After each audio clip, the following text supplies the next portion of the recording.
हमारे वालिदैन कुछ सख्त थे, हमने उनसे वो सीखा, हमने कहा कि यार हमने ये इम्प्लीमेंट नहीं करना, हमने कुछ नर्म होना है। कोई जगह ऐसी होती है जहाँ सख्ती चाहिए होती है और कहीं नरमी चाहिए होती है। मैं अपने लिए और जवाब तलाश लेता हूँ ना, जब कोई और करता है तो मैं अपने अपने आप को उसकी जगह पे क्यों नहीं रखता। गलती की है तो यहीं से एक सवाल उठता है ना। हालांकि वो एक अखलाकी वजूद है, उसके चॉइसेस भी हैं, उसकी इंटेंशंस भी हैं। थोड़ी देर को उसकी जगह पे रख के देखें ना अपने आप को। हम सिर्फ ये देखते हैं कि हम बच्चे को क्या दे रहे हैं एजुकेशन में एंड सो ऑन। हम ये नहीं देखते कि बच्चा क्या है। हालांकि फोकस तो उस पे होना चाहिए। पेरेंट्स को शादी से पहले या शादी के बाद, बच्चा होने से पहले उनकी तरबियत होनी चाहिए। ये इतनी नाजुक सी दुनिया होती है बच्चों की, इतनी नफीस दुनिया होती है ना। बाहू का मिसरा याद आ रहा है मुझे, ताड़ी मार उड़ाना बाहू, असी आप पे उड़न हारे हो। छोटी छोटी बातें जूद रंज होते हैं। हाय, अब कलेजा बदलते हैं, उनकी दुनिया बदल जाती है। में हम बच्चे के करियर पर तो फोकस करते हैं लेकिन उसके कैरेक्टर पे फोकस नहीं करते। सादा सी बात है, मतमे नज़र आपका तालिब इल्म होना चाहिए। जब आप एजुकेशन में मतमे नज़र बनाएंगे अपने कमर्शियल बेनिफिट को, तो फिर स्टूडेंट आपकी एजुकेशनल रिस्पॉन्सिबिलिटी नहीं रहेगा। वो आपके लिए बड़े दुख से मुझे कहना पड़ रहा है कि वो कोई ऐसी कमोडिटी बनेगा जो प्रॉफिट की चीज़ है, एक प्रोडक्ट है आपके लिए। प्रोडक्ट है आपके लिए ना। जब वो प्रोडक्ट बनेगा आपके लिए, तो फिर आपकी जो तरजीहात हैं, तरजीह तो आपकी एजुकेशन नहीं रही।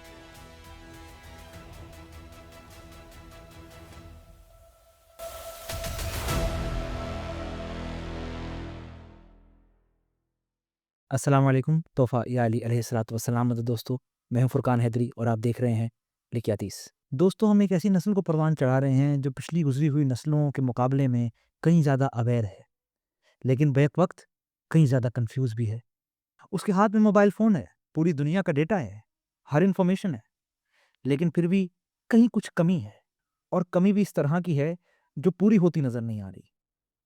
हमारे स्कूल डिग्रियां पैदा कर रहे हैं लेकिन कैरेक्टर पैदा नहीं कर रहे। वालिदैन पहले से ज़्यादा मेहनत कर रहे हैं लेकिन ख़ानदान तबाह हो रहे हैं। आज यही हमारा मौजू है, और इसके लिए जिस शख्स को मैंने दावत की है वो बैक वक्त एक इल्मी घराने से ताल्लुक़ भी रखते हैं और उसके साथ-साथ एक आला मयार स्कूल के तर्जुमान भी हैं। साथ-साथ बच्चों को भी पढ़ाते हैं। मज़हब हक़्क़ा असना शरिया के अज़ीम मुनाज़िर व आलिम अल्लामा क़ाज़ी सईदुर रहमान के फ़र्ज़ंद अर्जुमंद अल्लामा शाह इमरान अलवी साहब। आज हमने बहुत से मौज़ूआत पर बात करनी है। हमने एआई पर बात करनी है, हमने मेंटल हेल्थ पर बात करनी है, हमने तालीम पर बात करनी है, हमने तरबियत पर बात करनी है, और कुछ तल्ख़ हक़ाइक़ पर भी बात करनी है जो शायद वालिदैन सुनना ना चाहें। लेकिन अगर आप वालिदैन हैं और आप अपनी औलादों से मोहब्बत करते हैं, जो यकीनन कौन वालिदैन अपनी औलादों से मोहब्बत नहीं करते, लेकिन अगर आपको उनकी कदर है, उनकी केयर है, उनकी फ़िक्र है, उनका एहसास है, तो आप इसे ज़रूर देखिए। और अगर आप वालिदैन बनना चाहते हैं या नौमौलूद वालिदैन हैं, तब भी आपको चाहिए कि आप ये पॉडकास्ट ज़रूर देखें, क्योंकि ये पॉडकास्ट देखने से शायद आपका नज़रिया तब्दील हो जाए। और मैं ये भी बता दूँ आप हज़रात को कि ये एक आगाज़ है। एक एपिसोड में सारी बात नहीं हो सकती। कई एपिसोड्स चाहिए इसे, और कई एपिसोड्स होंगे इंशाल्लाह। तो बस आप इंतज़ार कीजिए और पॉडकास्ट एंजॉय कीजिए। यार अहमद भाई, कैसे हवाले, कैसे आला मिजाज है? मदद, अल्हम्दुलिल्लाह, जीते रहे आप। Thank you. ये जो फॉर्मेट है पॉडकास्ट का, इसके अंदर एक बहुत अजीब चीज़ होती है जो मुझे कभी पसंद नहीं आती, और वो है तारुफ़ी इसका जो मुकदमा होता है। जी, क्योंकि मुझे हमेशा ये होता है कि हम टॉपिक पर आएँ हमेशा। जी बिल्कुल ऐसा है। लेकिन आज का जो मुकद्दमाती तारुफ़ है वो मौज़ू से मरबूत भी है और ज़रूरी भी है। सबसे पहले मुझे आप बताएँ, इतने बड़े इल्मी घराने में आप पैदा हुए हैं, आपके वालिद मोहतरम मुबल्लिग़ आज़म के साथ-साथ रहे हैं। उस दौर के मुनाज़रे हमने सुने हैं, हमने कहानियाँ सुनी हैं, हमने किस्से सुने हैं। अल्लामा ताजुद्दीन हैदरी साहब के साथ उनके किस्से सुने हैं, कहानियाँ सुनी हैं। यानी बुज़ुर्ग हमारे जो उलमा हैं, मुनाज़रीन हैं, उनमें उनका नाम आता है। जी। क़ाज़ी सईदुर रहमान का बेटा शाह इमरान, अपने जो स्कूलिंग है वहाँ से शुरू करें। कहाँ पढ़ा, कैसे पढ़ा? एक ऐसे घराने में, कैसे ख़ानवादे में जो कि ख़ालिसतन इल्मी घराना है, इल्मी ख़ानवादा है। तालीम तो करोल सन और अपने शहर में ही गवर्नमेंट स्कूल में। लेकिन ज़्यादातर मेरा पढ़ना सीखना जो है वो वाले साहब के साथ ही रहा। मतलब जो रस्मी तालीम होती है, प्ले ग्रुप, नर्सरी, प्रेप 1 2 3 4, ये मैं नहीं गया स्कूल। मैं डायरेक्ट चौथी या पाँचवीं में गया था। उससे पहले मैं वाले साहब के साथ ही रहा। इवन जो अलिफ बे वगैरह बच्चे पढ़ते हैं, अलिफ अनार बे बकरी, मैंने नहीं पढ़ा। उसकी जगह बाबा के साथ करीमा सादी बाबा ने पढ़ाई थी सबसे पहले मुझे। करीमा बख्शाए बरहाल माँ के हस्ता मसीरे का मंदे अब, ये मैंने अलिफ अनार की जगह ये पढ़ी थी बाबा से। तो फिर कुछ मामलात ऐसे हुए कि मुझे स्कूल भेजा गया, वरना मैं जाना नहीं चाह रहा था एक्चुअली। मुझे दिल चाहता था कि बाबा के साथ ही रहूँ। होम स्कूलिंग इतनी कमाल हो तो फिर ज़ाहिर है हाँ, मैं फिक्सेशन वाले साहब के साथ ऐसी थी, उनका माहौल, उनकी कंपनी अच्छी लगती थी। घर का माहौल भी तो इस तरह का होगा ना। जी, बिलाशुबा। हमारे यहाँ तो बच्चे, उनकी कोशिश होती है कि वो केजी 1 से पहले जो प्राइमरी है या जो नर्सरी है वहाँ से ही बच्चों को यानी खैराबाद कह दें और स्कूल पर थोप दें सारे की सारी ज़िम्मेदारी। जी। और माँ-बाप कहते हैं कि अब हम जो है हमको इसकी कोई टेंशन नहीं चाहिए। आपने वो जो 4 साल गुज़ारे हैं अपने वालिद, यानी कि 4-5 साल जो आपकी स्कूलिंग के हुए हैं अपने वालिद मोहतरम, यानी प्रॉपर स्कूलिंग के। वैसे तो तरबियत तो चलती है। जी, चलते। जो प्रॉपर स्कूलिंग के हुए हैं कि वालिद मोहतरम ने बैठकर आपको पढ़ाया है, उसका क्या एक्सपीरियंस रहता है आपको? एक्चुअली ऐसा नहीं होता था कि जैसे बाकायदा पढ़ना हो या स्कूल जैसे फैमिली के बच्चे बच्चियाँ जाते थे तो हमने भी उनके साथ कभी कभी चले जाना, दिल नहीं लगता था। तो मदरसा था, बच्चे पढ़ते थे और हम भी बैठ जाते थे। अब्बू के पास लोग आए हुए हैं, मसाइल पूछ रहे हैं, बच्चे पढ़ रहे हैं, अभी मैं साथ बैठा हूँ, पानी मैंने लाना है, चाय मैंने लानी है। और जब फुर्सत मिली तो बैठे रहे, सुनते रहे।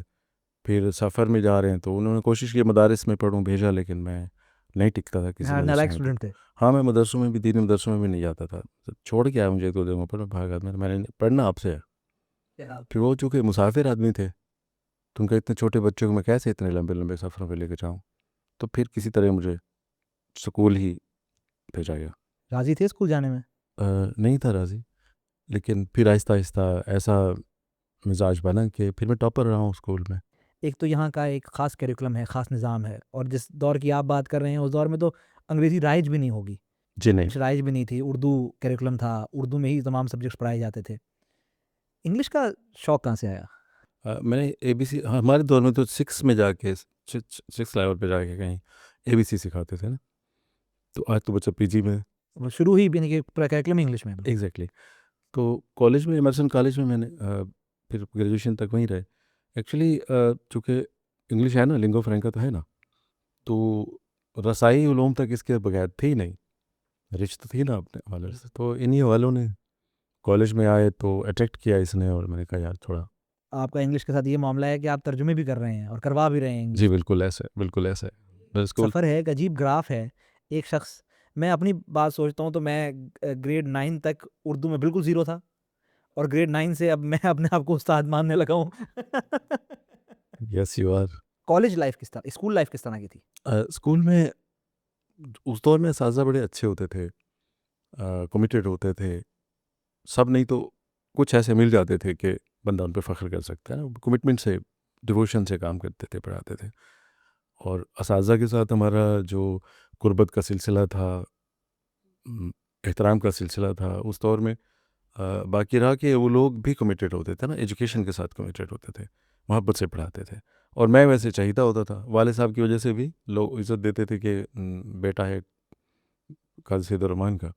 फिर मैं लायक भी था, अरबिक पर्शियन तो घर से थी, लैंग्वेज मेरी इंग्लिश भी बहुत अच्छी थी। तो वो इस तरह के अब्बू के एक दोस्त थे, अली अकबर साहब, वो जब साबका उसमें थे, तो तब के क्लास फेलो थे। क्या? तो फिर कहीं वो इंग्लैंड में पढ़ाते रहे, किसी मदरसे में आलिम थे।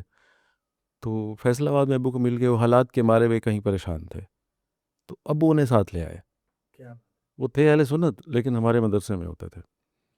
तो अपने ही मसलक पे रहे, पढ़ाते थे, अरबी पढ़ाते थे। उन्होंने, अबू ने कहा कि भई इसको इंग्लिश पढ़ानी है। तो उन्होंने जिस अंदाज़ से मुझे इंग्लिश पढ़ाई, पहले-पहले दिन मुझे कहा कि हाँ, भई कौन-सी सूरत आती है? मैंने कहा बहुत सी आती हैं। सुनाओ। मैंने सुना। फिर कहा अब इसका इंग्लिश में तर्जुमा करो। क्या बात है! और उससे तो बस फिर यूँ इंग्लिश शुरू हुई। तो उनका लहज़ा भी, एक्सेंट भी वही, ज़ाहिर-सी बात है, बाहर से पढ़ा के आए थे इतना अरसा। तो उससे एक थोड़ा डेवलप हुआ शौक। तो डायरेक्ट कुरान से ही मतलब। ये किस ऐज की बात कर रहे हैं आप? कौन-सी क्लास में थे उस वक़्त? मिडल में था। मैं तो अब सोचता हूँ उसको तालीम के अगर नुक्ता नज़र से देखा जाए तो ये क्या उस दौर के बच्चे के लिए मुश्किल एक मुश्किल मिशन नहीं है, एक मुश्किल काम नहीं दे दिया, होमवर्क दे दिया कि भई कुरान का तर्जुमा करना है इंग्लिश में? अरे! मुझे मुश्किल नहीं लगता था। नहीं, मैं टीचर के एतबार से बात कर रहा हूँ। हाँ, वैसे उन्होंने पता नहीं क्यों ऐसा किया होगा। असल में होता ये है कि बड़े आदमी का बेटा होना भी तो एक टेंशन है ना, मुसीबत है ना। ये भी एक इम्तिहान होता है, चैलेंज होता है ना, कि यार ये काज़ी साहब का बेटा है तो इतना तो कर ही लेगा। हाँ, कर ही लेगा। वो शुक्र है कि हम करते हैं। मेरा वैसे लैंग्वेज से प्यार था ही इतना। अच्छा, तो वो स्कूल की जो लाइफ है, ज़ाहिर है एक लाइफ तब्दील हो जाती है जी। बच्चे की। सुबह उसने जाना है, फिर उसने आना है, घर में भी स्कूल का ही करिकुलम पढ़ना है। इस दौर में यानी कि जो आपकी स्कूल की पढ़ाई है, ज़ाहिर है आपके वालिद साहब मसरूफ़ थे, उनके अपने मामलात थे, मदारिस के मामलात थे। जब जब मदरसे से मरबूत हो एक आलिम दीन, और फिर उसने मुनाज़रे भी हैं, मजालिस भी हैं, तरबियत तालीम भी हो रही है। एक बच्चे को सरफ़ नज़र नहीं कर दिया जाता? उलमा के बच्चों के साथ, मसरूफ़ लोगों के बच्चों के साथ से होता है। हमारे साथ भी हुआ है। और ये बहुत बड़ा अलमिया है। तो आपकी आपकी जो स्कूल की तरबियत, स्कूल का जो ज़माना है, उसमें वालिद साहब के साथ किस तरह के आपकी तरबियत का क्या मामला था? वालिद साहब चूँकि सफ़र में होते थे, नज़र रखते थे, पूछते थे, लेकिन वो वक़्त नहीं दे पाते थे। जब घर पे होते थे तो टाइम मिलता था ना। और मेरा चूँकि अब्बू से फिक्सेशन ही ऐसी थी बाबा के साथ। फिर कॉलेज में हमारे मदरसे में ये था कि बच्चे जो देहातों के रहने वाले होते थे, कॉलेज में पढ़ रहे हैं, स्कूल में पढ़ रहे हैं, उनके पास रिहाइश नहीं है, तो वो हमारे पास ही रह रहे होते थे। कोई दोस्त का बेटा है, उनका खाना-पीना, एजुकेशन, एवरीथिंग बाबा के ज़िम्मे है। तो फिर मैं शाम को उन्हें इंग्लिश पढ़ाता था, हालाँकि मैं मिडिल में था, वो कॉलेज के, स्कूल के होते थे, इंग्लिश मैं पढ़ाता था। मैं तो बड़ा खुश होता था उस माहौल में।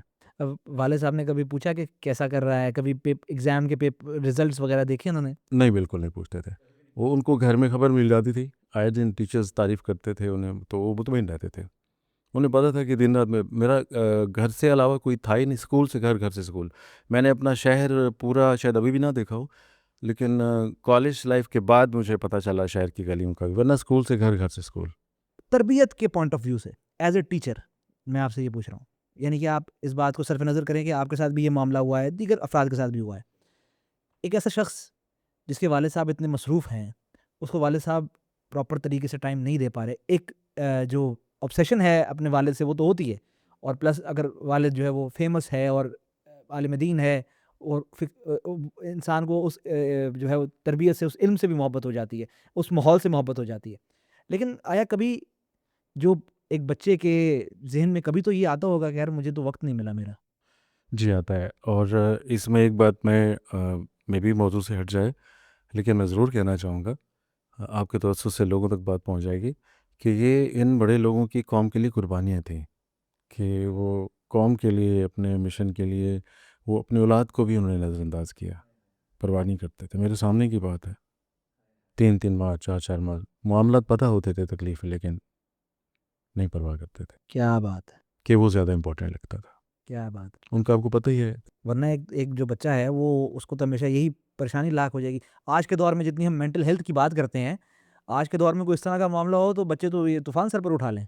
जी, बिल्कुल, बच्चे आज तो बिल्कुल एक दिन के लिए भी बर्दाश्त नहीं करते। अब मैं अपनी छोटी बेटी को छोड़ कर आया हूँ, तो मुझे पता है कि वो डेली क्या घर में तूफ़ान मचा रही है कि बाप मेरा नहीं है यहाँ पर। जी, बिल्कुल ऐसे हमारे साथ भी ऐसे होता है, घर से निकलते हैं, देर हो जाए तो बच्चों ने यही, हाँ, क्या बात है।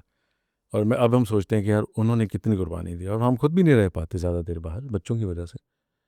लेकिन लोग नहीं समझ पाते इन कुर्बानियों को। आपने उस दौर में इसको कैसे समझ लिया कि ये कुर्बानी है, मुझे कुर्बानी देनी पड़ेगी? यानी कि सिर्फ़ उनकी कुर्बानी नहीं थी, आपकी भी थी एक किस्म जी, की। हमारी भी कुर्बानी थी, बिलाशुबह ऐसा था। मैं समझता हूँ कि अल्लाह ताला का करम होता है कि आपको चैन दे देता है, सुकून दे देता है, हाय! हाय! वुसअत कल्ब भी दे देता है। क्या बात है! क्या बात है! वो चीज़ें खुल जाती हैं, खुद खुल जाती क्या बात है! हैं। ये उसका करम होता है। क्या बात है! वरना कई लोगों को समझाए भी बात नहीं समझ में आती, कोशिश की जाए तब भी पल्ले नहीं पड़ती।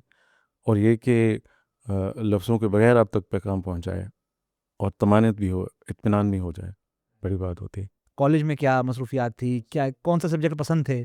यहाँ तो एफएससी में आए थे, लेकिन मैं एफएससी का ही स्टूडेंट था, लेकिन मैं ज़्यादातर फ़िलासफ़ी की क्लास में पाया जाता था। क्या बात! इंग्लिश की क्लासेस में क्लाइमेट जान साहब होते थे, जो बाद में मुसलमान हो गए थे, और सर अली के नाम से। तो मैं अपनी सब्जेक्ट से ज़्यादा दूसरी क्लासेस में पाया जाता था, या लाइब्रेरी में पाया जाता था, या अदबी सरगर्मियाँ, इस तरह के सिलसिले होते थे। यारी दोस्ती होती थी कॉलेज में? नहीं, मेरा असल में ये तो है, यारी दोस्ती का मेरा सिलसिला बड़ा अजीब-सा है। स्कूल लाइफ़ से ही ऐसे हो गया था। मेरे क्लास फेलोज़ तकरीबन सभी मेरे स्टूडेंट थे। यही पूछना चाहता था, क्योंकि एक बड़े घर का फ़र्द जो कि खुद भी इल्मी एतबार से एक सफ़र कर रहा हो और मज़बूत होता जा रहा हो, वो आम बच्चों में उस गैदरिंग को अपने लिए अजीब समझता है। जी, बिल्कुल, ऐसे मैं स्कूल में भी ऐसे होता था कि रिसेस हुई है, छुट्टी के बाद मेरे क्लास फेलोज़ जो वीक होते थे, जो पढ़ना चाह रहे होते थे, मैं छुट्टी के बाद उनको पढ़ा रहा होता था अपने क्लास फेलोज़ को। कॉलेज में यही हुआ कि मेरे अक्सर जो करीबी दोस्त थे वो सारे मेरे स्टूडेंट इंग्लिश पढ़ रहे होते थे। मतलब कॉलेज के बाद हॉस्टल के सामने ग्राउंड था, वहाँ बैठे होते थे, इंग्लिश पढ़ रहे होते थे। और ये दोस्तें यही होती थी, पढ़ने पढ़ाने वाली, या फिर अदबी सिलसिले होते थे। मैं नाज़रीन को बता दूँ, ये पूरा एक मुकदमा बाँध रहा हूँ मैं इमरान भाई के साथ। आगे जो सवालात होने हैं बिलख़ुसूस तालीम और तरबियत को लेकर, वो आवाम को भी ये पता चलना चाहिए कि एक शख़्स जिससे मैं बात कर रहा हूँ, वो ख़ुद क्या सफ़र करके आया है, वो ख़ुद किस ख़ानवादे से ताल्लुक़ रखता है और ख़ुद किस तरह उसने पढ़ा है, और वो किस तरह जो है वो क्या अथॉरिटी रखता है इस मौज़ू पर बात करने के लिए। ये मुकदमा बाँधा जा रहा है। आपने मुझे कहा है कि आप जब 4th ग्रेड में आप स्कूल में आए हैं, आप जो है वो वालिद साहब ही आपको पढ़ाते थे, यानी कि नादानिस्ता तौर पर पढ़ाते थे, और आपके तहत शऊर में वो बातें जो है वो फिट होती रहती थी, जो कि असल तरबियत का तरीक़ाकार भी है। वो जो एक बड़ी नाज़ुक सी एज होती है प्राइमरी की और सेकेंडरी के दरमियान की, जो एक बड़ी नाज़ुक सी एज होती है, इसमें बच्चा बहुत कुछ पिक करता है, बहुत कुछ कैच करता है। आज के दौर में जो तरबियत ज़ाहिर है, आप भी साहिब औलाद, मैं भी साहिब औलाद, तो आपने मुझे भी ये एक किस्म की एडवाइस ही देनी है जो रिकॉर्ड हो रही है, ताकि सबकी तरफ ये जाए। आज के दौर में जो जिस तरह की पेरेंटिंग हो रही है, मैं आपको एक मिसाल दे देता हूँ। हमारे वालिदैन कुछ सख्त थे, हमने उनसे वो सीखा, हमने कहा कि यार हमने ये इम्प्लीमेंट नहीं करना, हमने कुछ नर्म होना है। आया वो सख्ती आइडियल थी, या आया ये नरमी आइडियल है, या इसके दरमियान का कोई रास्ता है? दरमियान का रास्ता। कोई जगह ऐसी होती है जहाँ सख्ती चाहिए होती है, अजोरी होती है, और कहीं नरमी चाहिए होती है। अब होता ये है कि हम ये भूल जाते हैं कि जब मैंने कोई गलती की है, मैं अपने लिए और जवाब तराश लेता हूँ ना। जब कोई और करता है, तो मैं अपने आप को उसकी जगह पे क्यों नहीं रखता। क्या बात है! गलती की है, बच्चे ने की है चाहे बड़े ने की है, तो यहीं से एक सवाल उठता है ना, तरबियत के हवाले से, एजुकेशन के हवाले से। हम उसको और ही चीज़ समझ लेते हैं, हालांकि वो एक अखलाकी वजूद है। क्या बात है! उसके चॉइसेस भी हैं, उसकी इंटेंशंस भी हैं। वो तो ज़िंदा गलती ज़िंदा चीज़ है, बिल्कुल ज़िंदा ज़िंदा। चीज़ है, उसकी इंटेंशंस ही हैं, उसकी वीकनेसेस हैं, उसके चॉइसेस हैं। उससे पूछा जाए ऐसा क्यों हुआ, फिर पता नहीं किस कैफियत में आके किसी ने क्या किया, जो भी उससे सहव हुआ है या जो भी हद कराज की है उसने, थोड़ी देर को उसकी जगह पे रख के देखें ना अपने आप को, तो इससे ज़्यादा इस्लाह होती है।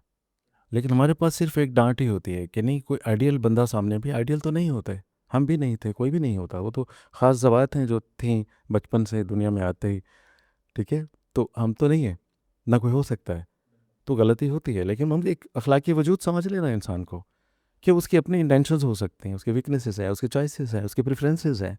अच्छा, मैं यहाँ पर ये भी ऐड करता हूँ कि हमारे यहाँ एक गुड कॉप बैड कॉप वाला भी एक चक्कर है, जी बिल्कुल। कि माँ जो है वो सख्त हो जाती है, बाप नरम हो जाता है, कभी बाप सख्त होता है, कभी माँ नरम हो जाती है। ये भी कोई तरीक़ाकार ठीक है आपके नज़दीक? मुझे नहीं लगता कि ऐसा हो। उम, किसी हद तक ठीक है, वरना मैं इसे आइडियल नहीं समझता। उसकी वजह ये है कि फिर बच्चा किसी एक से दूर हो रहा है ना, और कोई एक गलत लग रहा है। बिल्कुल सही।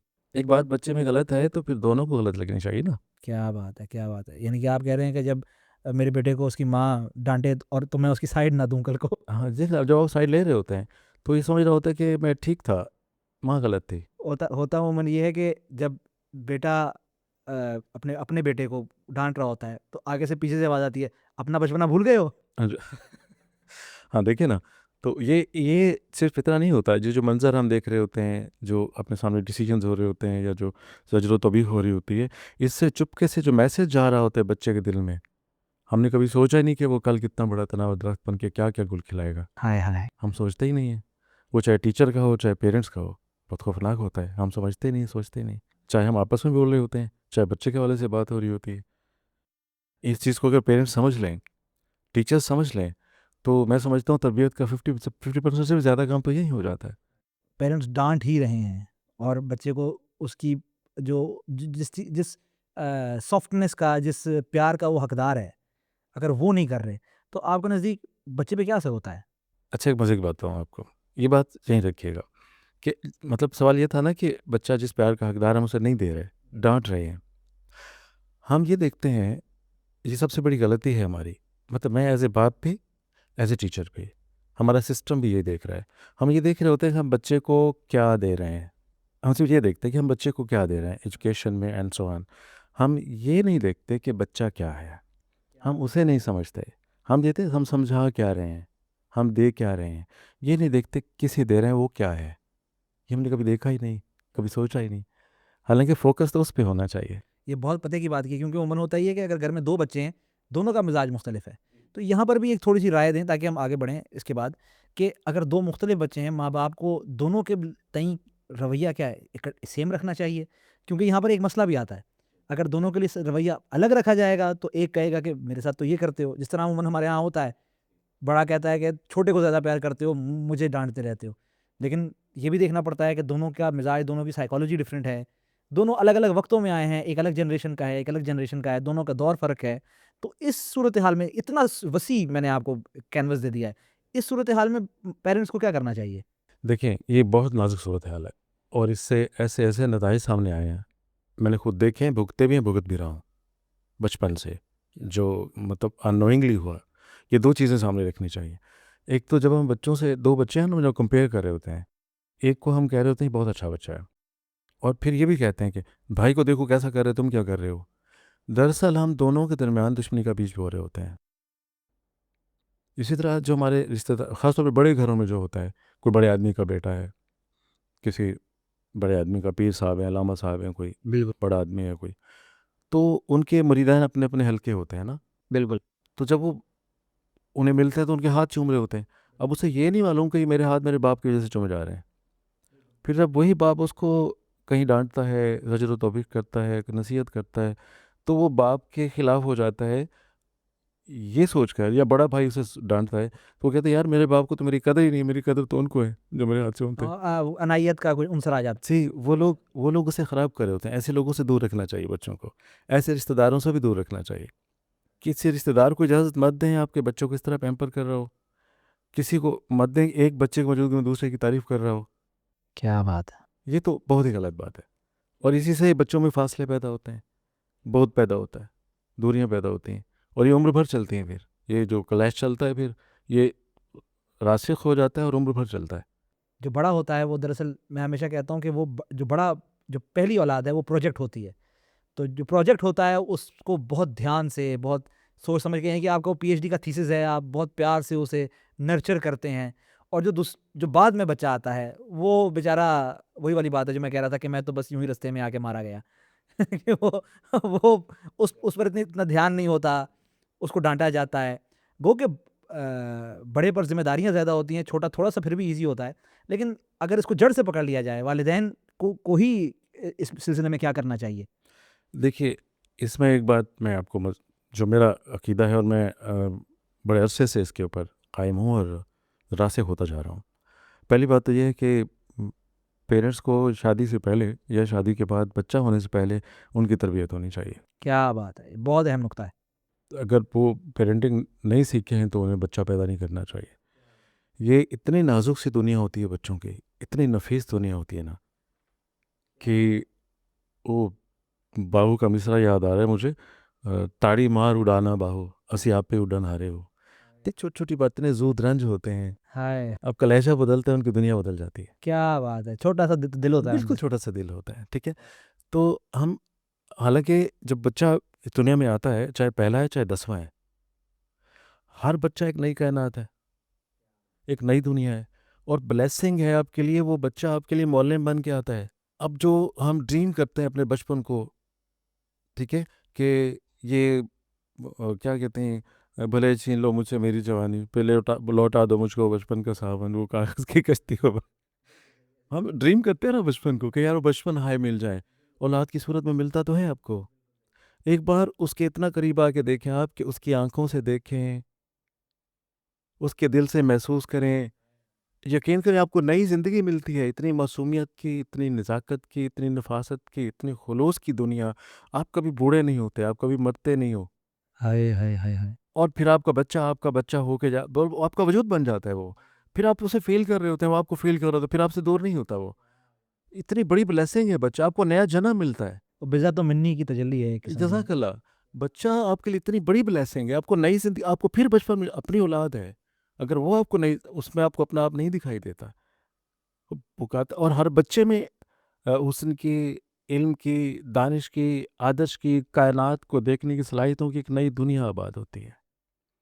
क्या बात है! मासूम का फरमाना है अलवलदु सिर्रुन ले अबी। बिल्कुल, क्या बात है! ऐसे है। बिल्कुल, बाप का ही राज़ है, उसके अलावा कोई कायनात है। और आपको लग रहा होता है हमें कि इस बच्चे में ये खूबी है, उसमें ये खामी है, ऐसा नहीं है। वो गुलाम भीख मीरा का शेर था ना, भीखा भूखा कोई ना, हर के गठरी लाल। गिरहा खोल न जाने, इस बित फिरे कंगाल। भीखा भूखा कोई ना, कि अल्लाह ने जितने बनाए ना, उनमें कोई भी खाली नहीं है, बल्कि हर गठरी में लाल है, हीरा है। मुश्किल ये होती है कि वो अपनी गिरह नहीं खोल पाता, अपना वो लाल, अपना वो मोती ढूँढ नहीं पाता, उसको हेल्प करें उसे ढूँढने में। और आपसे ज़्यादा कोई उसे समझ नहीं सकता, और आपकी मोहब्बत से ज़्यादा उसकी बड़ी ताकत कोई नहीं है। हम इस बात को समझते नहीं, हम समझते हैं हमने डाँट के उसको ठीक करना है। हमने यहाँ एक आइडियल बना रखा है कि इस बच्चे को वैसा होना चाहिए। और कभी-कभी ये कहते हैं हमारे साथ भी तो यही हुआ था, तो कोई बात नहीं। बदला ले रहे होते हैं दरअसल। बदला ले रहे होते हैं। ये सिलसिला चल रहा है ना, हालाँकि हम में और उनमें इतना गैप है, जो नया बच्चा आया है, मुझसे कहीं आ गया है। मैं अपने स्टूडेंट्स को हमेशा यही यकीन दिलाता हूँ, जब वो बच्चे हमें आइडियलाइज़ कर रहे होते हैं ना, हम कहते हैं भाई हमें आइडियलाइज़ मत करो, हम जैसा मत बनो, ना आपने बनना है। आप तो हमसे आगे सफ़र शुरू कर रहे हो, आपने हमसे आगे जाना है। जैसे मासूम का अपना फरमान है कि अपने बच्चे को अपने दौर के मुताबिक मत पढ़ाओ, वो अपने दौर में आया है, तुम जी, अपने दौर में बिल्कुल, आए उसका हो। अपना दौर है, उसके अपने तकाज़े हैं। और वो देखिए ना, जो मतलब लॉ ऑफ इनहेरिटेंस यही बताता है ना, कि आपके जीन में जो कुछ सदियों पहले से चला आ रहा है, आपके अब्बा, दादा, परदादा सबका जो कुछ भी था, वो सब सेफ आप तक मुंतकिल हुआ है ना। लेकिन जो आपका बच्चा है, वो एक प्लस आपका भी साथ लेके आपसे बड़ा होके निकला है, आपसे बड़ा है ना, आपसे बड़ा है वो। आपका वही बच्चा जो आपसे न्यूटन बड़ा है। वाली बात हम कर रहे थे, जायंट्स वाली। जी, बिल्कुल सर। क्या बात! वो आपसे बड़ा है, उसे मानिए आप। वो बच्चा आपका बेटा है, आपका स्टूडेंट है, वो आपसे बड़ा है, आप इसे मानिए। और इसी में आप और उसके साथ मिल के चलिए, उसके साथ सफ़र करें, आगे जाएँ आप भी। अगर आप कहेंगे वो मेरे जैसा हो, आप भी वहीं रुके रहेंगे और उस पे भी ज़ुल्म करेंगे, ज़ंजीरें डाल देंगे। वो बड़ा है आपसे, उसको इज़्ज़त दें आप। क्या वो बात! इज़्ज़त दें जो बड़ों को देनी चाहिए। इसलिए तो मैंने सुना था, छोटा बच्चा जो होता है ना, उसको बाप छोटा जो बच्चा है उसे बाप की तरह इज़्ज़त दो। आज के दौर में अगर बिलख़ुसूस हम देखें चलें इस सिलसिलावार यानी कि एक-एक स्टेप आगे बढ़ते रहेंगे हम। जो आज के दौर में हम बच्चों की तरबियत कर रहे हैं, जैसे मैंने आपको पहले भी कहा कि हम बहुत बहुत सॉफ्ट हैं। यानी हम हमारी जनरेशन तक तो हम बहुत सॉफ्ट थे। क्योंकि हमको ये था कि हमारे बुज़ुर्गों ने जो जिस तरह हमारे साथ रवैया रखा, इन जनरल बात कर रहा हूँ, ऐसा नहीं कि मैं अपनी या आप अपनी बात करें। इन जनरल कह रहा हूँ कि जो जिस तरह हमारे वालिदैन ने हमारे साथ सख्ती वाला रवैया रखा, हम अपने बच्चों को थोड़ा सॉफ्ट रखेंगे। लेकिन हम अब जो नई एक जनरेशन देख रहे हैं, वहाँ तो बच्चों से डरा जाता है बाकायदगी के साथ। क्या ये भी दुरुस्त है? नहीं, ये भी गलत है ना। ये देखिए, वही फ़ासला हुआ ना, डरना भी तो फ़ासला है। डराना भी फ़ासला है, डरना भी फ़ासला है। आखिर एक्सट्रीम किस लिए? हाँ, मोहब्बत क्यों ना हो? यानी बच्चे को मना नहीं करना, ये कुछ कर देगा, ये कुछ कह देगा। ये भी आजकल जो है वो आज की जनरेशन में हो रहा आप है। मोहब्बत करें तो मना कर सकते हैं, आपको मोहब्बत ही नहीं करना आती ना। हाय, हाय! क्या बात है! क्या मोहब्बत कीजिए ना, ना डरिए ना डराइए। डरना भी फ़ासला है, दूरी है, डराना भी फ़ासला है, दूरी है।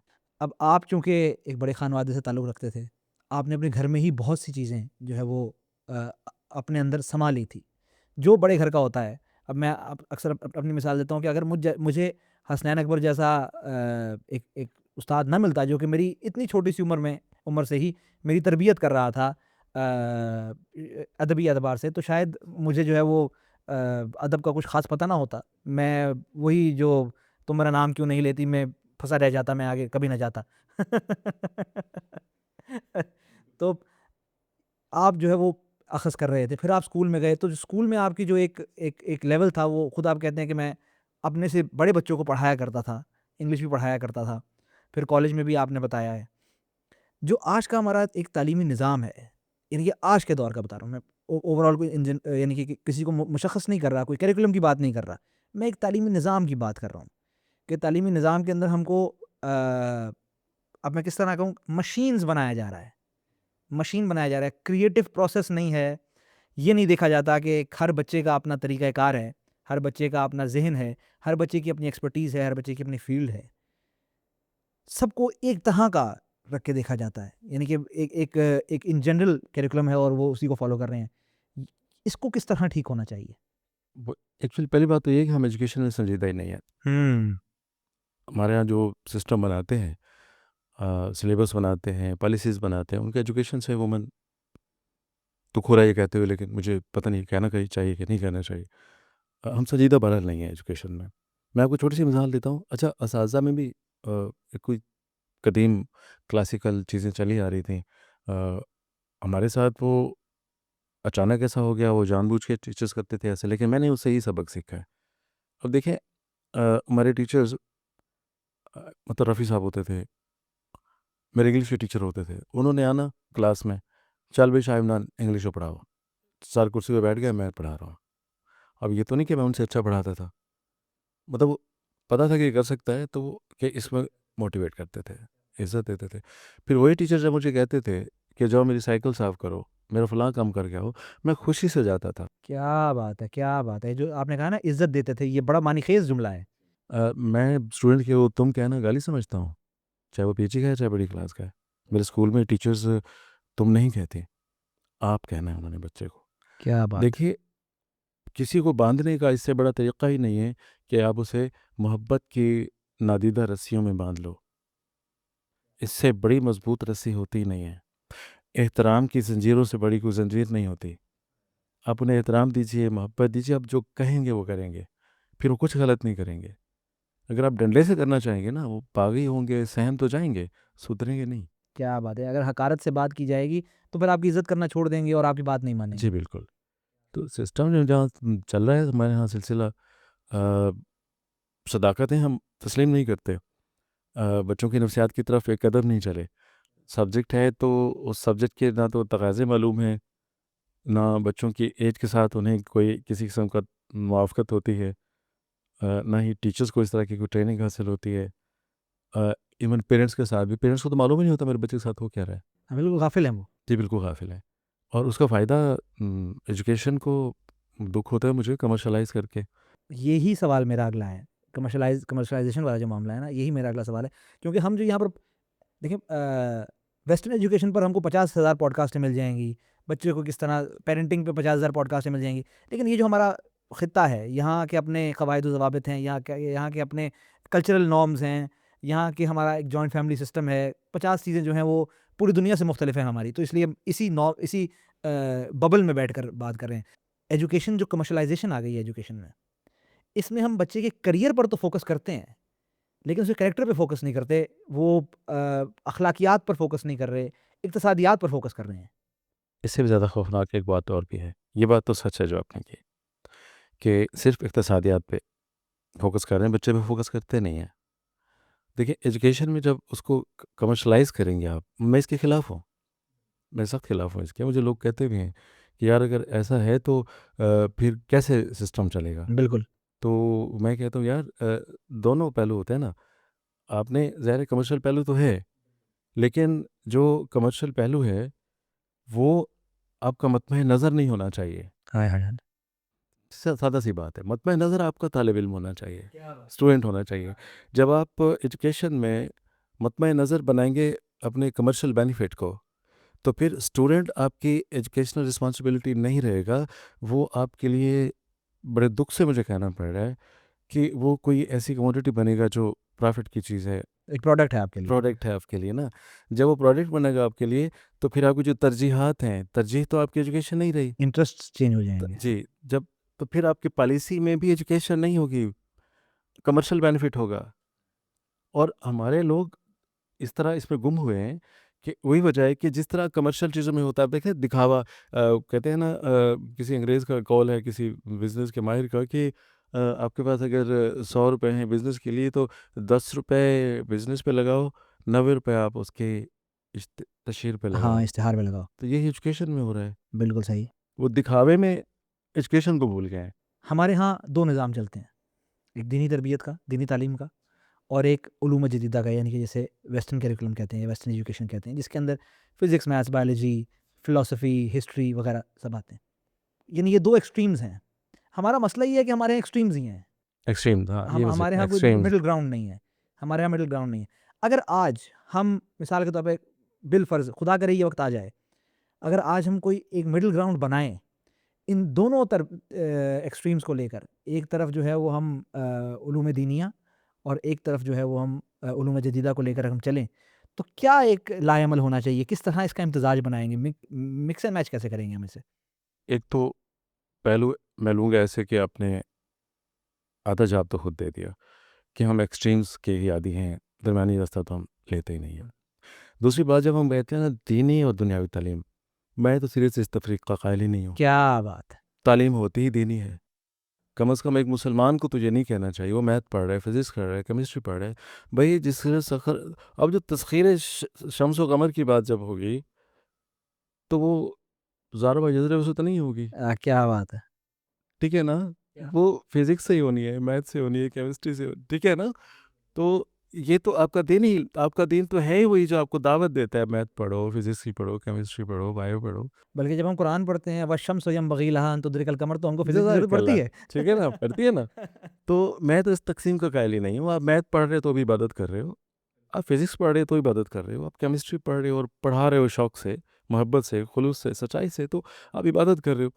अब एक इजाज़त दें अगर, तो मेरे जहन में एक सवाल सा आ रहा है कि अच्छा फिलासफी में एक एपिस्टेमोलॉजी वाले बड़ा सवाल उठाते हैं ना कि हम जब एजुकेशन की बात करते हैं, ये आप जहन में रखिएगा, दीनी और दुनियावी तालीम की इम्तिज़ाज की, तो जाहिर सी बात है वो सवाल सामने रहता है।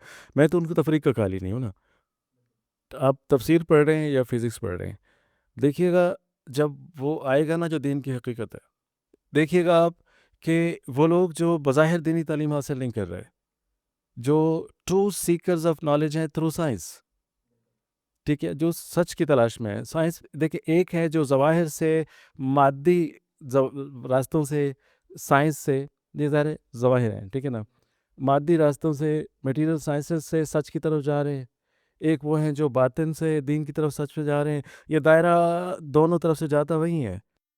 वो जब अपने उरूज पे पहुंचेंगे ना, पर्दा हटेगा, वही दिखाई देगा जो इधर दिखाई देता है। क्या बात है, क्या बात है, मतमह नज़र तो वही है। क्या बात है। अमीर कायनात का फरमान है ना कि हिकमत मोमिन की गुमशुदा मीरास है, जहाँ से निराश मिले है ले लो। जहाँ से मिले।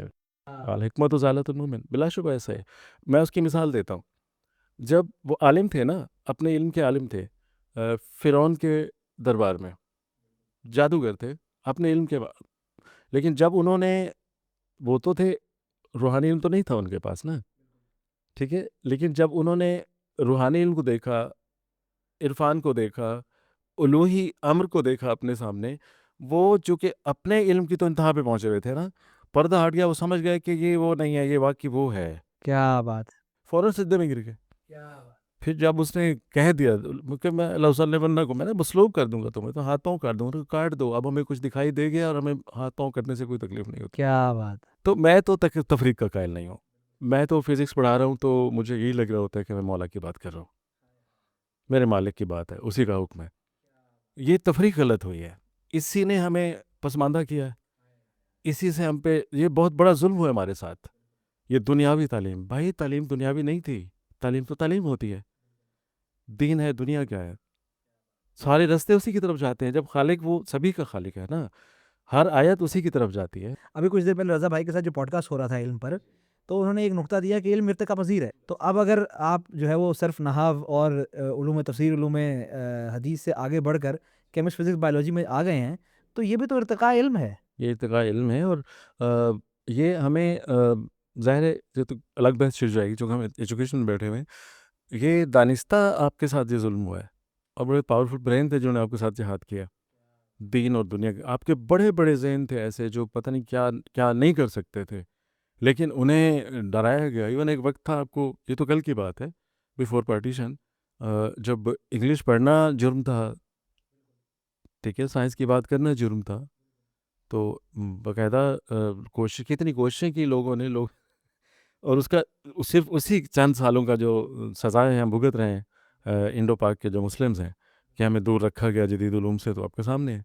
हालांकि इससे, जिसे हम दुनियावी इल्म कहते हैं, इसके बगैर तो सही तरह से दीनी इल्म समझ ही नहीं आता। हाँ हाँ हाँ, क्या बात है। कुरान खुलता ही नहीं है मौलवी पे, तो खोल ही नहीं सकता। इस कायनात को समझेंगे तो बनाने वाला समझ आएगा ना, तो वो तो साइंस से समझ आना है। इमरान भाई ये भी मुझे बताएं, अब ये तो हमने एक खाका तो बांध लिया है हमने, जी जी एक अलमिया भी हमने डिस्कस कर लिया जी है, उस बिल्कुल। पर मातम भी कर लिया है हमने। मसला ये है कि अब इसे अमली जामा कैसे पहना जाए। सबसे पहले मुझे बताएं कि इस सूरत हाल में वालिदैन को क्या करने की ज़रूरत है। कि वालिदैन वालिदैन जिस तरह आपने एक बात की, बल्कि मैं उसमें एक ऐड इन करता हूँ। आपने कहा कि वालिदैन को भी तरबियत की ज़रूरत है, बच्चे की तरबियत करने पर। मुझे एक वाक़या याद आता है, मैं सिर्फ ज़ेली बात करता हूँ।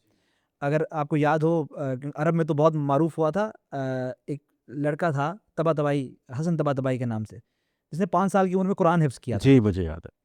मुझे याद पड़ता है कि जब उसके वालिदैन का इंटरव्यू हुआ, वो हर जगह आया था, कतर में भी आया था, हर जगह उसको लेकर गए थे।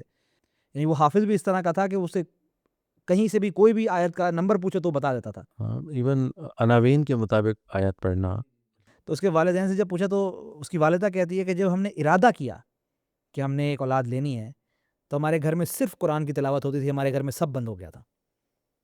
तो यानी कि वो कंसेप्शन से ही उस बच्चे की तरबियत का आगाज़ हो गया था। तो होता ही ऐसे है, कंसेप्शन से ही आगाज़ होता है। वो जो सुन रहा है, इर्द-गिर्द जो कुछ हो रहा है, वो उस पे असर डाल रहा है। तो इस सूरत-ए-हाल में जहाँ हमारे पास एक एक एक एक्सट्रीम एक है, एक एक्सट्रीम एक है, हमें उसका इम्तिज़ाज किस तरह करना चाहिए? मुझे तो लगता है कि हमें खुद भी जो है वो वापस स्कूल जाने की ज़रूरत है। जी, यू आर राइट। देखें जो मैं 2 बातें करना चाहूँगा। पहली बात तो ये है कि पेरेंट्स का जैसे हम ना वो कंसेप्शन नहीं, ठीक है ना? बच्चा माँ के पेट में है और उसकी तबीयत शुरू हो जाती है और है भी ऐसा ही। वो ज़ाहिर है ज़िंदा वजूद है, सुन रहा है और ये भी इल्म का हिस्सा है ना, ज़रिया है, हाँ। ठीक है? सामा है, बसर है, दोनों इल्म के ज़राए हैं और वो तो इल्म ले रहे हैं। अब हम उसे क्या दे रहे हैं? फिर आप गिला क्यों करते हैं? क्या बात है! इनपुट तो हमारा था। फिर जब बच्चा बाहर आ गया और फिर हम देखते हैं अगर पेरेंट्स एक-दूसरे को इज़्ज़त दे रहे हैं, तो समझें वो एक ताकतवर वजूद को, एक-दूसरे को मोहब्बत दे रहे हैं, एक-दूसरे को। वो अपने बच्चों को इतनी ताकत दे रहे हैं कि आप इमेजिन नहीं कर सकते। और जब वो एक-दूसरे को इज़्ज़त नहीं देते बच्चे के सामने, यूँ समझें कि वो उसकी पर्सनैलिटी को मस्ख़ कर रहे होते हैं। ये तो मैं एक मिसाल दिया करता हूँ कि आप एक कश्ती पे हैं जो किसी बड़े दरिया में बहर ज़ख़ार में है, मौजों में है, दरिया के तमव्वुज है और इतने में कश्ती डोलने लगती है, टूट जाती है या उसमें सुराख हो जाता है।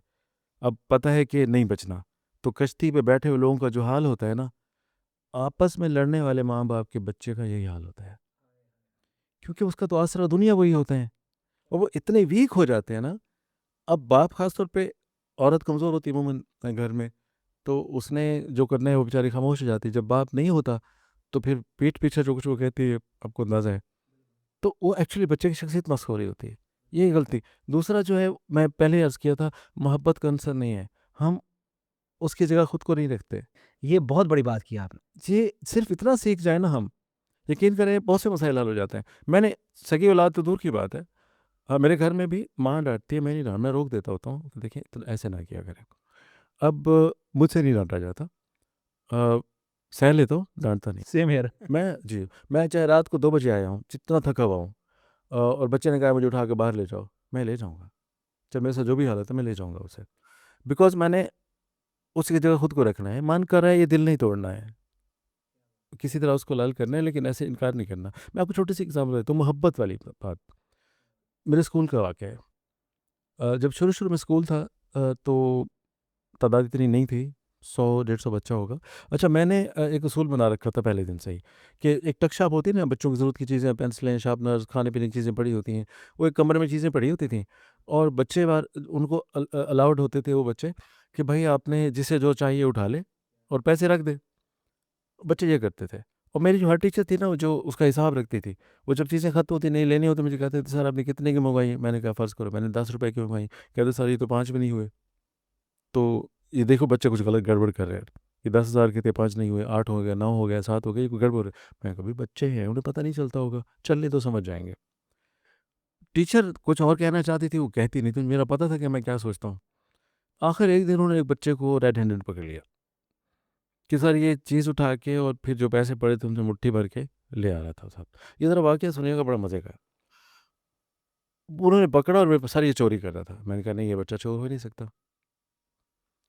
टीचर ने कहा सर मैंने अपनी आँखों से देखा। मैंने कहा बीवी आपसे गलती हो सकती है। मैंने बच्चे से कहा बेटा आप जाएँ क्लास में। वो च टीचर बड़ी हैरान कि मैं कह रही हूँ मैंने आँखों से देखा, मेरी बात मान नहीं रहे और बच्चे को भेज दिया। मैं कहा बेटा आप क्लास में जाएँ। ये बच्चा, मैंने कहा चोर हो ही नहीं सकता, आपको गलतफ़हमी हुई होगी। बच्चा चला गया, 6th क्लास का बच्चा था। तो मैंने टीचर ने कहा सर ये मैंने अपनी आँख, मैंने कहा मुझे पता है आपने अपनी आँखों से देखा, आप झूठ नहीं बोल रही, लेकिन मैं इस बच्चे को चोर कैसे कह दूँ? मैं पूरे स्कूल में से चोर कैसे डिक्लेयर कर दूँ? जो मैंने किया है ना वो ठीक है, बच्चा है, मैं भी ऐसे करता। प्लीज़ मैं इसे चोर डिक्लेयर नहीं कर सकता, मैं इसे क्लिप नहीं कर सकता। जाने दीजिए इस बात को। बस उसने नहीं की चोरी। उस बच्चे पे उसका जो असर हुआ, वो एक मिसाली बच्चा है।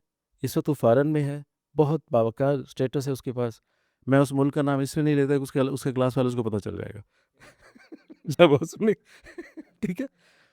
तो उससे कभी मेरे साथ जिक्र नहीं किया, मैंने नहीं किया, लेकिन वो जितना मुअद्दिब है, पेरेंट्स का भी मेरा भी, और जिस तरह का वो बच्चा है, आई थिंक उसने कभी उसके बाद ऐसा नहीं किया और बहुत बदला। मैंने खुद को उसकी जगह रखा कि इतने सारे लोगों में मुझे चोर बना के अगर खड़ा किया जाए मेरे साथ क्या होगा। मुझसे नहीं हुआ। मुझे उसकी तरबियत का ये तरीका अच्छा लगा।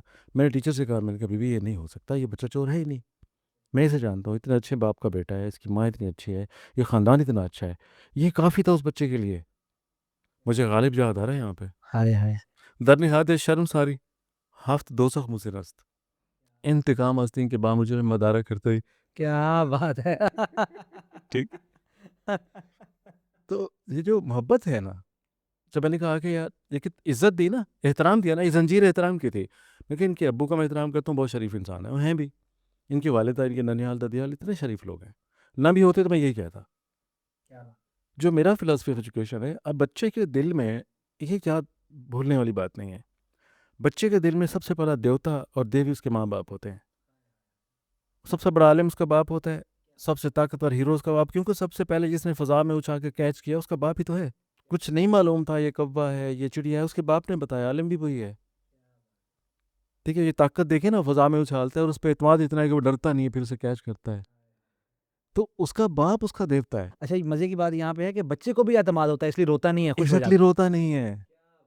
तो वो कुर्बत करके दिखाए ना, फिर आप उसे उछालिए हवा में, नहीं रोएगा, आप पे इत्मीनान करेगा। है। तो आप जब उस बच्चे को वो इज्जत देते हैं ना, और उसके स्कूल में सबसे पहले ये महफूज रखें उसके पेरेंट्स के वक़ार को, अपने रवैये में, अपनी एजुकेशन में माँ और बाप के वक़ार को अगर आप महफूज नहीं रखेंगे, ख़ासतौर पर प्राइवेट स्कूल्स में, बच्चे की फ़ी थोड़ी लेट होगी तो उसकी ऐसी तैसी हो जाती है।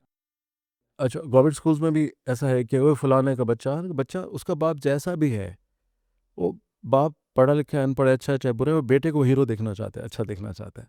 ठीक है? तो उसके दिल में भी बाप हीरो होता है।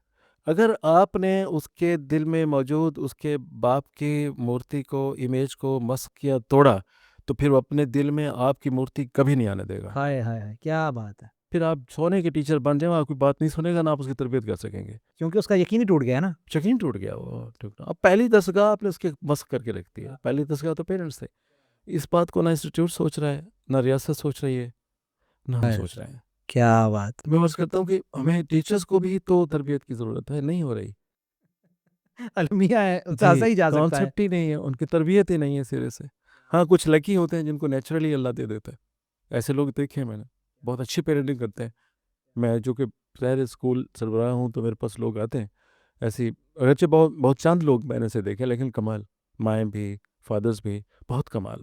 और मैं उन्हें बहुत दिल से एहतराम देता हूँ। मैं उन्हें कहा करता हूँ, मैं आपसे सीखता हूँ। अगले हिस्से में जाने से पहले एक मैं सवाल आपसे करता हूँ। वालिदैन को बच्चों की तालीम में, एजुकेशन सिस्टम में उमूमन हमारे यहाँ इतना रुझान नहीं है, जैसे आपने भी कहा कि वालिदैन का रुझान ही नहीं है। ये रुझान क्यों नहीं है और क्यों होना चाहिए? बहुत अहम बात है। यकीन कीजिए, इस पूरे सफ़र में अहम बातों में से एक बात है जो निगलेक्ट हो रही है, इग्नोर हो रही है। पहली बात तो ये कि होना चाहिए। पेरेंट्स को, चूँकि मैं वही अर्ज़ कर रहा हूँ, तरबियत ही नहीं है ना, उन्हें अपने रोल का पता ही नहीं है। पेरेंट्स को रोल का पता ही नहीं है। और सिस्टम को, मैं खुद मोहल्ले में अपनी बात कर रहा हूँ, मुझे भी नहीं मालूम, टीचर को नहीं मालूम कि पेरेंट्स का क्या रोल है। मेरा अकेले का काम नहीं है ये दोनों ने मिलके करना है। ये जो बच्चे की तरबियत का सिलसिला है, इसमें पेरेंट्स को बराबर होना होता है। उसका अपना एक रोल है जो उसे अदा करना चाहिए। अगर वो नहीं कर रहा, तो एक हिस्सा है, इम्पोर्टेंट हिस्सा है, जिससे बच्चा महरूम हो रहा है। और वो हिस्सा है क्या? मज़े की बात ये है, वो हिस्सा है क्या? देखिए, बच्चा कभी सुखी आता है, कभी दुखी आता है, कभी हार के आता है, कभी जीत के आता है। आपने उसका हौसला बढ़ाना है। कभी मार्क्स नहीं मिले, अब आप, सबसे पहली मुसीबत तो ये है कि हमने मार्क्स को ही गोल बना लिया है। ये गलत है। मार्क्स कोई स्टैंडर्ड ही नहीं है, कोई मेयार ही नहीं है, ये कसौटी ही नहीं है ये ज़हानत की। समझना बहुत ज़रूरी है। ये ज़हानत की कसौटी नहीं है, ना ही कामयाबी की कसौटी है। हमने पहली तो तबाही ये हो सिस्टम ने मचा ली कि हम लोग चूँकि कमर्शियल है, हमने बोर्ड लगाना है, मेरा बच्चा टॉपर है। वो टॉपर इतना सा भी इंसान नहीं होता, और अमली ज़िंदगी में इतना नाकाम होता है। टॉपर्स अमूमन नाकाम होते हैं बिकॉज उन्हें ज़िंदगी का पता ही नहीं है। एक्सपीरियंस ही नहीं है। जी बिल्कुल, वो तो सिर्फ किताब में रहा रट्टा लगाया उसने ना, उसकी तरबियत तो हुई ही नहीं है। और हमने बच्चों को यूं ही रट्टा वो तोता बना के एक्चुअल जो एजुकेशन है द ट्रेनिंग ऑफ कैरेक्टर, ये तो हम लिटरेसी दे रहे हैं ना। एजुकेशन कोई पाइल ऑफ इनोवेशन का नाम है ही नहीं, वो तो ट्रेनिंग ऑफ कैरेक्टर है। हमने जो इंसान बच्चा जो हमारे पास आता है, हम पहली गलती तो ये करते हैं ना कि हम ये समझते हैं कि ये कोई खाली स्लेट है और हमने इसके ऊपर लिखे जाना है, ये खाली ज़र्फ़ है, हमने इसको भरे जाना है। ये हम गलत करते हैं, वो खाली ज़र्फ़ नहीं होता।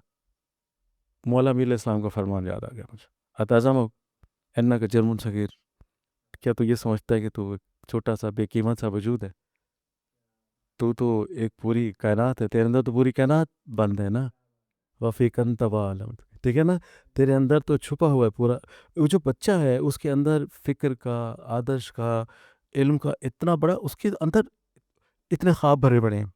और विदाउट फ़िल्टर हैं क्योंकि मासूम है, बच्चा है। मासूम है, जी। उसके अंदर जो एक दुनिया है, वो इल्म की दुनिया है, ख्वाबों की दुनिया है, आदर्श की दुनिया है, और उस दुनिया को एक्सप्लोर करने में आपने उसकी मदद करनी है, आपने उसको भरना नहीं है। वो अपने एक व्यू लेकर आया है, वो अपना एक शऊर लेकर आया है, अपनी एक दुनिया लेके आया है, उसकी उड़ान अपनी है, उसके ख्वाब अपने हैं, उसके विजन्स अपने हैं। आपने उसको उन्हें अचीव करने के लिए सीकल करना है, उसे सपोर्ट करना है, उसके साथ चलना है, उसका हाथ पकड़ना है, उसे भरना नहीं है अपने ख़्यालात से। हम उसे अपना उड़ेले जा रहे हैं, भई आप तो कुछ और हो, वो तो कुछ और है। उसे एक्सप्लोर करना है सब कुछ, जिस तरह का मौला ने उसे बना के भेजा है। इतनी वसी और बसीत कायनात के अंदर जो लाइफ का ट्रूथ है, जो ज़िंदगी की हकीकत है, वो थोड़ी आपने देखी, थोड़ी मैंने देखी। जहाँ से आप देखते हैं मैं नहीं देख सकता, जहाँ से मैंने देखा वो आप नहीं देख सकते। हो ही नहीं सकता, मुमकिन ही नहीं है। जिधर से आप गुज़र के आए वहाँ से मैं नहीं गुज़रा, जहाँ से मैं गुज़रा वहाँ से आप नहीं गुज़रे। ज़िंदगी वो भी थी, ज़िंदगी ये भी है। हर वजूद अलग से इस ज़िंदगी का एक हुस्न लेके आया है, उसको नफ़ी मत कीजिए, उसे बोलना सिखाइए, उसे सिखाइए कि जो कुछ फ़ील कर रहे हो वही सच है, जो तुम्हें दिखाई देता है वो सच है। उसे वो सच जो उसने देखा है पर्दे के बगैर बयान करना सिखाइए, उसे हिम्मत दीजिए कि वो कहे। हम तो सलाब कर देते हैं, वो अपने हिस्से का रंग भरेगा, मैं अपने हिस्से का, और एक तस्वीर मुकम्मल होगी ना। ज़िंदगी इसी का नाम है, लेकिन हमने इतनी यकसानियत भर दी है, बंदे ज़िंदगी से उकता गए हैं।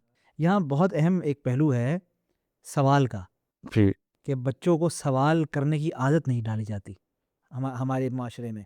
अगर बच्चा कोई बेतुका बचकाना, क्योंकि बचकाना सवाल तो होता ही बच्चों का है ना, अगर बच्चा कोई बचकाना सवाल भी करता है तो उसे रद्द कर दिया जाता है, डांट दिया जाता है।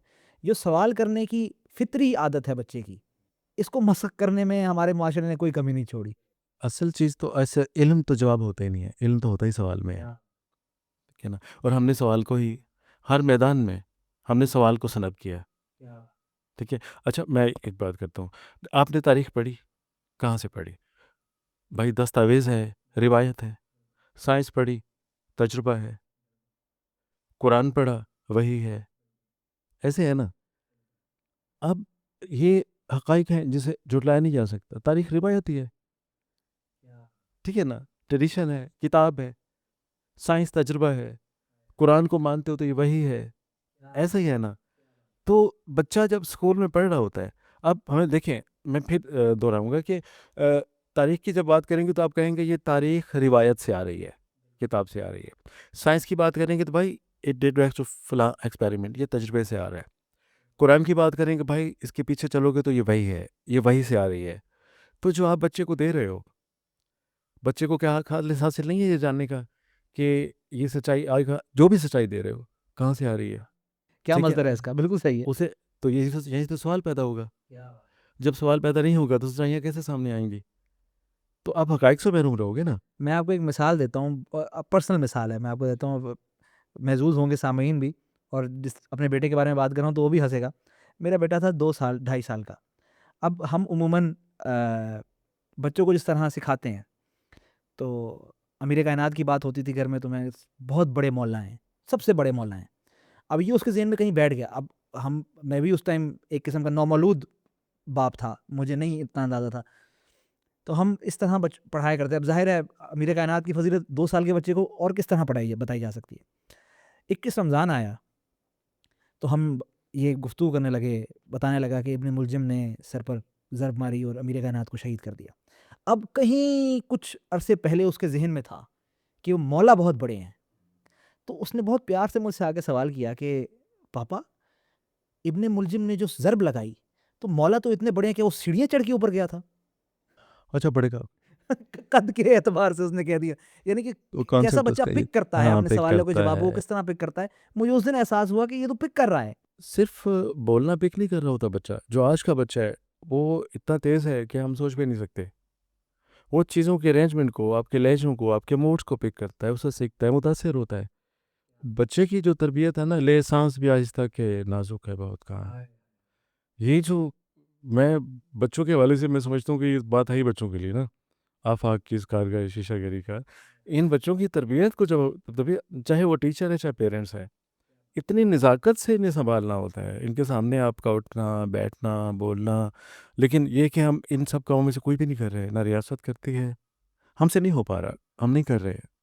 मैं टीचर हूँ, हम नहीं कर रहे, स्कूल्स नहीं कर रहे, पेरेंट्स नहीं कर रहे, करना चाहिए। इमरान भाई, एक पूरा सेगमेंट है जो मैं छोड़ रहा हूँ, जो जदीद दौर यानी जेन ज़ी या जेन अल्फ़ा के बारे में था, जिसमें हमने इंटरनेट की बात करनी है, हमने यूट्यूब, टिकटॉक की बात करनी है। लेकिन मुझे ये महसूस हो रहा है कि वो हम अगली नशिस्त पर रखते हैं और मुकम्मल एक नशिस्त उस पे करते हैं। अच्छा, एक और नशिस्त भी मैंने आपसे करनी है, अब चूँकि बात से बात आ रही है, ये मैं ऑन कैमरा आपसे वादे ले रहा हूँ। एक नशिस्त इस पे करनी है हमने, एक अमीर कायनात का जो फरमान है कि बच्चे को 7 साल तक बादशाह रखो, 14 साल तक गुलाम रखो और 21 साल तक वज़ीर रखो। इसकी शरह पर हमने बात करनी है क्योंकि हमने दोनों घरों को देखना है। अभी जो मैं आपसे एक आखिरी सवाल कर रहा हूँ, यानी ये बेसिकली एक पॉडकास्ट एक मुकदमा ही हो गया। जी बिल्कुल। आइडियल एजुकेशन सिस्टम क्या होना चाहिए बच्चे के लिए? That's beautiful. जब पहले वैसे जब आइडियल की बात करते हैं ना, तो उस पे एक सवाल पैदा होता है कि यार आइडियल है तो how do translate into reality. हाँ, क्या बात! क्या बात! ठीक है, तो आइडियल होता है, आइडियलिज्म तो अलग सी चीज़ है ना। तो ये हकीकत का रूप कैसे धारेगा हकीकत में। तो आइडियल तो आइडियल होता है कहाँ। तो दरअसल यहीं से हम भूल जाते हैं ना। जो आइडियल ही तो हमें ऊंचा उड़ना सिखाता है। आइडियल तो कोई ना कोई सामने हो ना। अब मैं जब आइडियल की हम बात करते हैं तो मैं वही बात करूंगा कि जब फितरत सामने होगी, फितरत के तकाज़े सामने होंगे और उन तकाज़ों को पूरा करते हुए आप बच्चे को साथ लेके चलोगे। अब देखें, बच्चा जो ह्यूमन है एक दुनिया में तो नहीं रहता। क्या बात! मैं उसकी थोड़ी सी मिसाल, मैं एल्डोस हक्सली मुझे याद आ रहा है। देखिए, बच्चा एक दुनिया में नहीं रहता। जैसे मेंढक है, वो पानी में भी रहता है, खुश्की में भी रहता है, ऐसे है ना। मगरमच्छ दोनों दुनियाओं में रह सकता है, पानी में भी रहता है, खुश्की में भी रहता है। इंसान कितनी दुनियाओं में रहता है, पता है कितनी दुनिया में उसकी। हम देखिएगा ज़रा। वैसे तो मुमकिन ही नहीं है गिनना, लेकिन अभी आपको अंदाज़ा हो जाएगा कि दुनियाओं की तादाद ही नहीं मुमकिन। देखें, आपके ख्वाबों की दुनिया अलग है, हक़ाइक़ की दुनिया अलग है, मज़हब की दुनिया अलग है, वतन की दुनिया अलग है, मोहब्बत की दुनिया अलग है, माँ की दुनिया अलग है, दीन की दुनिया अलग है। दोस्तों की दुनिया अलग है। जी, क्या बात! ठीक है। अच्छा, फिर हमारे हवास हैं, हर हादसे की दुनिया अलग है, क्या बात! ठीक है। फिर जो गैब में इंसान मौजूद है, जो बातिन है इंसान का, उसकी तो कोई हद ही नहीं है।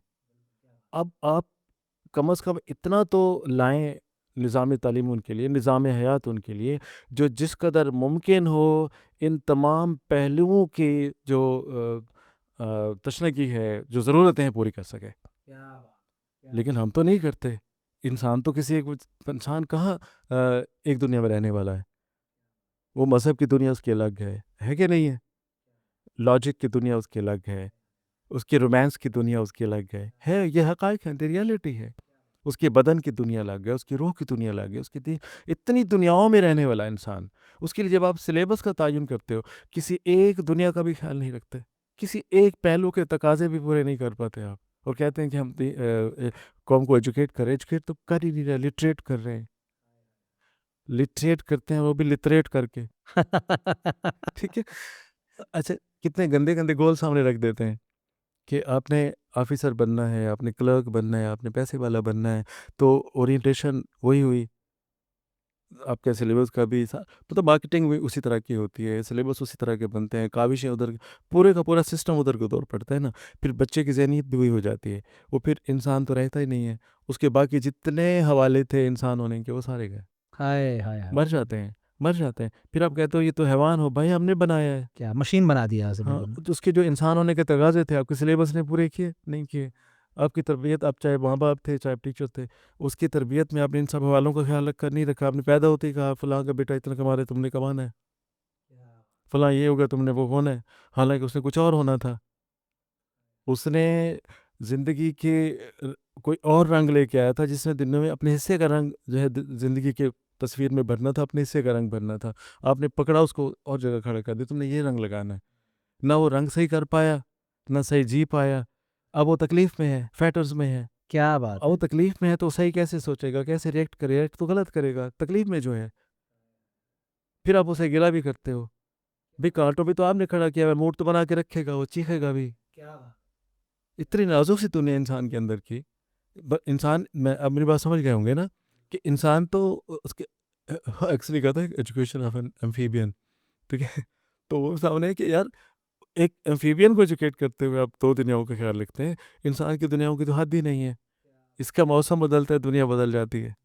तो इसके लिए कितनी नज़ाकतों से ख्याल रखना था इसकी तरबियत मिसाल का। के तौर पर अगर वो घर तब्दील हो जाता है, जगह तब्दील हो जाती है, उसकी दुनिया बदल जाती बदल है। जाती है। क्या बात है। तो उसके लिए जो निसाब होना चाहिए था, सिस्टम होना चाहिए था।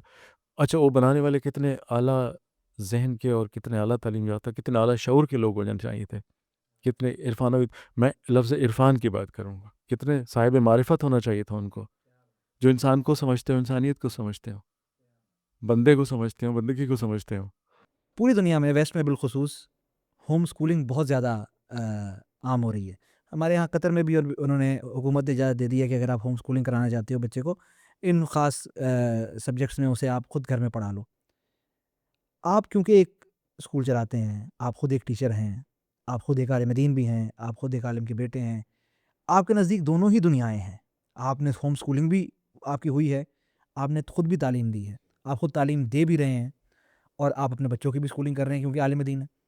कौन-सा आइडियल सिस्टम है? यानी कि होम स्कूलिंग बेहतर है या एक एजुकेशनल सिस्टम बेहतर है जो कि स्कूल्स में पढ़ाया जा रहा है? बड़े मुज़म्मिरात हैं इसके अंदर, इतने, मतलब मैं छोटी-सी बात करता हूँ इस पे। बहुत खौफ़नाक है ये। अभी बात हो रही थी, बहुत खौफ़नाक बात है ये। देखिए, जब आप होम स्कूलिंग की बात करते हैं ना बच्चे को, आज जब होम स्कूलिंग की बात होती है, उसमें ये नहीं होता कि अम्मा-अब्बा उसको पढ़ा रहे होते हैं। एआई लेके बैठा है बेटा, चैट जीपीटी पे बैठा है बच्चा, ठीक है? और चैट जीपीटी पे बैठा हुआ बच्चा जो ड्रीम कर रहा होता है ना, चैट जीपीटी का कमाल ही यही है, आर्टिफ़िशियल इंटेलिजेंस का कमाल ही यही है। आपके अंदर का जो अल्लाह ने आपको बनाया है, जो आप बनना चाहते हैं, वो आपके अंदर मौजूद है ना। लेकिन जब आप एआई में जाते हैं, मीडिया को देखते हैं, तो जो कुछ वो आपको दिखाता है, बड़ी नाज़ुक सी बात है जो मैं करने लगा हूँ। जो कुछ आपको मीडिया दिखाता है, एआई दिखाता है आपको, ज़ाहिर है आप अट्रैक्ट होते हैं ना। आप इर्द-गिर्द जो देखेंगे उसी से अट्रैक्ट होंगे। वो बंदा अट्रैक्ट होता है, उसका माइंड बन जाता है। जो माइंड बनता है, अब वो ये समझता है कि मैं ये चाह रहा हूँ, मैं ये हूँ, हालाँकि वो नहीं होता। वो वो मीडिया चाह रहा होता है, वो एआई चाह रही है, जिधर उसको ले जाना चाह रहा है उधर ले जाता है। और ये खतरनाक है। सोशलाइज़ होके कम से कम कंपैरिज़न से कुछ तो सीखेगा वो। बहुत बड़ी बात। वहाँ तो रुल जाएगा, वो तबाह हो जाएगा। वो आपका रहेगा ही नहीं, पेरेंट्स का भी नहीं रहेगा। सोशलाइज़ेशन उसे कम से कम बंदा रहने देगी, कंपैरिज़न से कुछ ना कुछ सीख पाएगा वो। तो ये ज़रूरी है यानी कि सोशलाइज़ेशन। सोशलाइज़ेशन में 10-15 राय उसके सामने होंगी। एग्ज़ैक्टली। वहाँ पर तो वो जो साहिब राय आर्टिफ़िशियल इंटेलिजेंस साहब हैं, जी। हज़रत चैट जीपीटी हैं, वो उसी उसी राय को आगे कंटिन्यू बिल्कुल, करेगा। वो उसको वही बनाएगा जो चैटजीपीटी चाहती है, जो एआई चाहता है। ना आर्गुमेंट है, ना कोई कंपैरिज़न है, कुछ भी नहीं। बिल्कुल नहीं, वो तो जो अट्रैक्शन देख रहा है बच्चा, उसके उसमें बह जाता है और समझता है मैं यही चाह रहा था। हालाँकि वो ये नहीं चाह रहा था, उसका ये दिमाग एआई ने बनाया है, मीडिया ने बनाया है। क्या जब वो कंपैरिज़न में देखेगा, तो फिर अल्लाह ने उसके अंदर जो फ़ुआद रखा है ना, कसौटी फ़ैसला करने वाली, क्या बात कहीं है! कोई बात, कोई जुमला, कोई वाक़या, कोई सिचुएशन, कोई सूरत-ए-हाल, कोई शख्सियत, कोई हवाला, कोई माज़ी का, कोई हाल का, कोई मौला का, कहीं तो पकड़ लेगा उसे, वरना वो रुल जाएगा, वरना रुल जाएगा। क्या मैं उसके हक़ में नहीं हूँ, बिल्कुल होम स्कूलिंग के हक़ में नहीं हूँ। हाँ, माँ-बाप पढ़ा रहे हो, बात समझ में आती है, उससे फिर भी बेहतर है सोशलाइज़ेशन। होम स्कूलिंग ये है कि आपका बिहेवियर आपके रवैये, आपका अखलाक, आपका उसके साथ कनेक्शंस, बॉन्ड्स, ये आपकी एजुकेशन है। आप उसको तनहा ना होने दें, मजबूत बनाए रखें, आप उसकी बेस बन जाएं, आपके ऊपर खड़ा हो, ये एजुकेशन है। और ये हम भूल गए। हम उसे टीचर के हवाले करके, एआई के हवाले करके खुश हो जाते हैं, हमारा बच्चा पढ़ रहा है। आप तो उसे तबाह कर रहे हो। आपका बच्चा यहाँ पढ़ना चाहिए, यहाँ पढ़ना चाहिए, आपके बाजू में पढ़ना चाहिए, आपके मन में, आपके दिल की धड़कनों में, आपकी सांसों की सरगम में। ये उसकी दुनिया थी, यही उसको ताकत मिलनी है, ये एजुकेशन है। वो जब उसकी जड़ें ही नहीं है, उसके पाँव ही ज़मीन पे नहीं है, वो कहाँ चलेगा? कौन सी जंग लड़ेगा? क्या कौन सा सफ़र तय करेगा? कुछ भी नहीं। कौन सा गोल अचीव करेगा? नहीं कर सकता। इमरान भाई इसको यहीं पर रोक लेते हैं, क्योंकि करने को तुम कर लेंगे, बात आप भी कर लेंगे, मैं भी कर लूँगा, सुनने वाले बेचारे परेशान हो जी, जाएँगे। बिल्कुल। तो इसको रोकते हैं। इन 2 मौज़ूआत पर मैंने आपसे बात करनी है। ऑन कैमरा मैं आपसे वादा ले रहा हूँ। बात है ना आप? जी, बिल्कुल। बिल्कुल मौज़ूद बल्कि कैमरे से हट के भी कुछ बातें हो रही थी। I am ready for all the subjects, all the top. हाँ, वो वो बहुत करेंगे। से टॉपिक्स और जी, हमने वो भी डिस्कस थे। किए हैं। वो भी मैं, ये क्योंकि ज़्यादा ज़रूरी है एजुकेशन ये के ज़्यादा हवाले से ज़रूरी जो है, तो कहे वो भी मेरा। करने हैं। हाँ, वो तो करने हैं हमने, वो तो हमने करने हैं। चलें, आपका बहुत-बहुत शुक्रिया, आप एक फ़ोन कॉल पर आ गए। अल्लाह आपका मान रखे, मेरे लिए बहुत खुशी की बात है। मैं रियली मोतरफ़ हूँ आपकी काविशों का, जो इल्मी हवाले से, रूहानी हवाले से जो आपका सफ़र है, मैं रियली इसका मोतरफ़ हूँ। आप नहीं, नहीं, बहुत मैं तो कमाल काम कर रहे आपको हैं। मैंने खुद भी पहले भी कहा है कि आपने जो मुझे बताया है कि आपके 8th स्टैंडर्ड के बच्चे जो इंग्लिश किताबों का तर्जुमा कर रहे हैं, मैं शशदर हूँ, वाक़ई शशदर हूँ। क्योंकि जैसे मैंने आपसे कहा, मैं तो, मेरे नज़दीक तो translation is a dead field. मैं ट्रांसलेशन को डेड फील्ड मान चुका था। आपने जो मुझे बताया है, तो मुझे उम्मीद की किरण नज़र आई है। ऐसे लोग होने चाहिए जो कि इस तरह का काम कर रहे हैं। ये पॉसिबल है, ये मोहब्बत से मुमकिन था ना। हाय, तो हाय! करें आप, अपने काम से मोहब्बत करें, सैक्रिफ़ाइस सैक्रिफ़ाइस करें करें फिर। फिर। हाय, हाय! तो फिर ऐसे बहुत से होते हैं, हो रहे हैं, अल्हम्दुलिल्लाह मेरे बच्चे कर रहे हैं।